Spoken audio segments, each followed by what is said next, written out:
सभी को जय श्री राम। हमारे चैनल में आपका हार्दिक स्वागत है। आज हम रमा एकादशी की कथा का श्रवण करेंगे व इसके महत्व को जानेंगे। कार्तिक मास के कृष्ण पक्ष की एकादशी को रमा एकादशी कहते हैं। यह एकादशी बहुत ही अधिक पुण्य फलदायी मानी गई है। इसका व्रत उपवास करने से पूर्व जन्म के समस्त पाप नष्ट हो वैकुंठ में वास मिलता है। चलिए कथा शुरू करते हैं। दोस्तों, इससे पहले आपसे अनुरोध है कि आपने अभी तक यदि चैनल को सब्सक्राइब नहीं किया है तो प्लीज़ चैनल को सब्सक्राइब कर लीजिए। धर्मराज युधिष्ठिर भगवान श्री कृष्ण जी से बोले, हे भगवान, कार्तिक मास के कृष्ण पक्ष की एकादशी तिथि का क्या नाम है? यह एकादशी व्रत मृत्युलोक में किसके द्वारा किया गया था? वह इस एकादशी में कौन से पुण्य प्राप्त होते हैं? तब भगवान श्री कृष्ण बोले, हे युधिष्ठिर, कार्तिक मास के कृष्ण पक्ष की एकादशी का नाम रमा है। अब मैं तुम्हें रमा एकादशी के महत्व की कथा सुनाता हूँ। एक राजा था जिसका नाम मुचकंद था। वह बड़ा सत्यवादी व भगवान विष्णु का परम भक्त था। बड़ा ही धर्म कार्य व दान किया करता था। उसके एक कन्या थी जिसका नाम चंद्रभागा था। चंद्रभागा भी बचपन से बड़े धार्मिक स्वभाव वाली थी। जब वो विवाह योग्य हो गई तो राजा मुचकंद ने उसका विवाह शोभन नाम के एक राजकुमार से कर दिया। शोभन का शरीर अत्यंत निर्बल था, परंतु श्रद्धा उसकी पूर्ण शक्तिशाली थी। चंद्रभागा अपने पिताजी के यहाँ थी तो शोभन भी अपने ससुराल चंद्रभागा के पास आ गया और कुछ दिन बाद रमा एकादशी आई। चंद्रभागा के पिताजी राजा मुचकंद ने अपने समस्त नगर में ढिंढोरा पिटवा दिया कि आज रमा एकादशी है। आज सब प्रजा को उपवास करना होगा। कोई भी मनुष्य अन्न ग्रहण नहीं करेगा।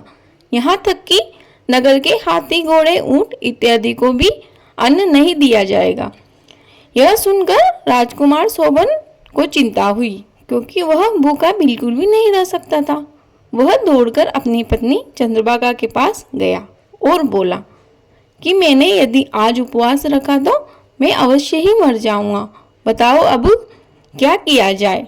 तब चंद्रभागा बोली कि पिताजी ने कहा है तो उपवास तो आपको करना ही होगा। आज तो समस्त नगरवासी अन्न ग्रहण नहीं करेंगे, यहाँ तक कि जानवरों को भी खाना नहीं दिया जाएगा। यदि आप में उपवास रखने की शक्ति नहीं है तो यहाँ से कहीं अन्य स्थान पर चले जाइए। तब शोभन ने जवाब दिया कि यह बात तो निश्चित है कि मेरे शरीर में उपवास की शक्ति नहीं है, परंतु श्रद्धा शक्ति मेरे मन में पूर्ण है। वह शिक्षा दे रही है कि चाहे शरीर छूट जाए परंतु व्रत न तोड़ूंगा। अतः उसने रमा एकादशी का व्रत किया। भूखा प्यासा रहकर दिन गुजार दिया। रात्रि को समस्त नगरवासी भजन कीर्तन कर जागरण कर रहे थे, तो शोभन ने भी कष्ट पाकर रात्रि को जागरण कर निकाल दिया, परंतु सुबह होते होते उसके प्राण छूट गए। शोभन की मृत्यु होने के पश्चात राजा मुचकंद ने शोभन का पूरे रीति रिवाजों से व सुगंधित लकड़ियों से उसका दाह संस्कार करवाया। राजकुमारी चंद्रभागा ने अपने पिता की आज्ञा से शोभन के साथ अपनी देह नहीं त्यागी और वह अपने पिता के घर में ही एक साध्वी की भांति जीवन व्यतीत करने लगी। वह हर एकादशी तिथि का व्रत किया करती थी। उधर शोभन को अपनी एकादशी तिथि के व्रत के प्रभाव से भगवान विष्णु द्वारा एक बहुत ही सुंदर नगरी प्रदान की गई, जो इंद्राचल पर्वत पर रतन जटिल उत्तम नगर था। शोभन वहां इंद्र के समान आनंद लेने लगा। गंधर्व और अप्सराएं उसकी स्तुति किया करते थे। एक समय मुचकंद नगर का रहने वाला एक ब्राह्मण सोम शर्मा नाम का तीर्थ करने के लिए घर से निकला। घूमता फिरता वह उसी नगर में जा पहुंचा जहाँ मुचकंद का दामाद शोभन स्वर्ग भोग रहा था। उसने शोभन को पहचान लिया कि यह तो राजा मुचकंद की पुत्री चंद्रभागा के पति शोभन है, जिनकी कुछ समय पहले मृत्यु हो चुकी थी। उसके दिमाग में प्रश्न आया कि यह यहाँ पर कैसे पहुँचे। तो उसने इस सवाल के उत्तर के लिए वहां जाकर पूछा कि हे शोभन, आपको यह किस प्रकार से उत्तम नगर प्राप्त हुआ है? कौन से पुण्य का फल प्रकट हुआ है? तब शोभन बोला कि हे ब्राह्मण देवता, यह सब मुझे रमा एकादशी के व्रत के प्रभाव से प्राप्त हुआ है। मेरे जन्मों के अनंत पाप रमा एकादशी व्रत करने से नष्ट हो गए और यह अनुपम नगर प्राप्त हुआ। परंतु यह नगर अस्थिर है, इसे स्थिर करने की शक्ति मेरे पास नहीं है। अतः आप मेरी पत्नी से जाकर यह बात कह देना, क्योंकि चंद्रभागा में यह शक्ति है कि वह इस नगर को स्थिर कर सके। अतः आप उसे यह शुभ संदेश अवश्य देना।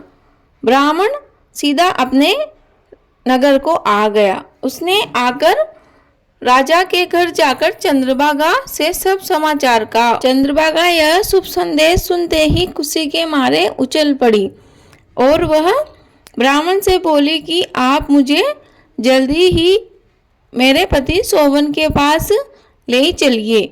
तब ब्राह्मण चंद्रभागा को लेकर इंद्राचल पर्वत पर मुनि वामदेव के आश्रम में ले गया। मुनि ने चंद्रभागा का मंत्रों द्वारा अभिषेक किया। वह दिव्य शरीर धारण कर पति के पास चली गई और पति से कहने लगी, मैं जन्म से एकादशी का व्रत करती रही हूँ। उनके प्रभाव से आपका यह अनुपम नगर दुरुलोक के समान अचल रहेगा। इस प्रकार भगवान विष्णु द्वारा दिया गया वह अनुपम नगर स्थिर हो गया। चंद्रभागा व शोभन वहां पर खुशी वैवाहिक जीवन जीने लगे।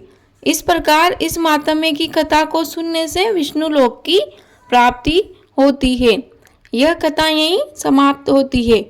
प्रेम से बोलो विष्णु भगवान की जय, एकादशी मैया की जय। हे एकादशी माता, जैसा फल आपने राजकुमार शोभन व चंद्रभागा को प्रदान किया, वैसा ही फल इस कथा को कहने वाले, सुनने वाले व हुकारा बढ़ने वाले को भी प्रदान करना। दोस्तों, कथा पसंद आए हो तो प्लीज़ वीडियो को लाइक अवश्य करें। चैनल पर नए हो तो चैनल को सब्सक्राइब करें। आपका दिन शुभ हो। धन्यवाद।